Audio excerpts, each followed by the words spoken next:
Ikaw ba ay madaming utang? Patong-patong ba ang iyong nahiram sa online? Magbibigay ako ng tips na pwede nyong i-consider kung kayo ay patong-patong na rin ang utang and kung paano tayo makapagbayad.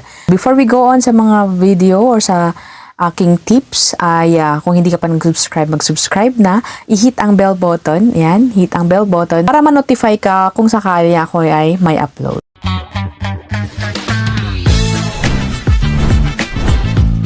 Alright, so welcome and welcome back sa ating channel. For today's video nga, magbibigay ako ng tips. Ito po yung mga nagawa ko din guys. So, gusto kong i-share sa inyo, baka sakaling makatulong man. Una sa lahat ay, ang tip ko is, umutang po tayo na ayon po sa ating pangangailangan. Yun po ang unang-una talaga.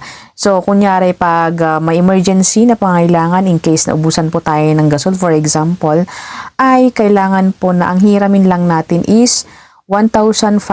Magkano ba ang gasol ngayon? 1,500? 1,800?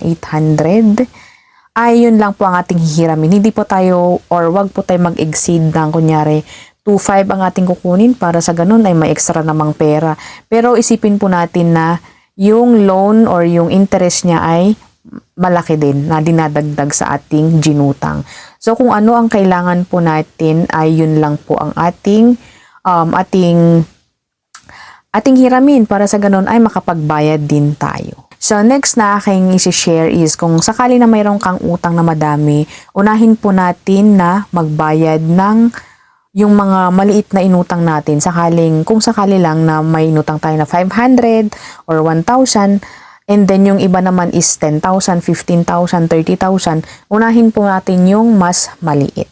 Ayan. Unahin po natin yung mas maliit para sa ganun ay dahan-dahan po natin silang mabayaran. Yun po ang isang tip ko guys.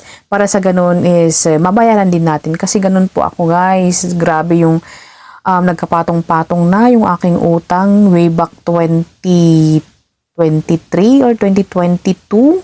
Sobrang patong-patong guys.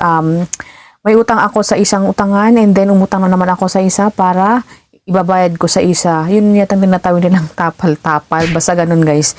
And ang ginawa ko is talagang dinahan-dahan ko po siyang bayaran. So ayun po ang aking ginawa guys. At awa naman ng Diyos ay nakabayad-bayad naman po tayo. And then next one is yung kailangan po na alam po natin na yung mga jujutangan natin is yung mga maliliit ang interest. Kasi nowadays is ang dami na talagang nagsilabasan na mga utangan.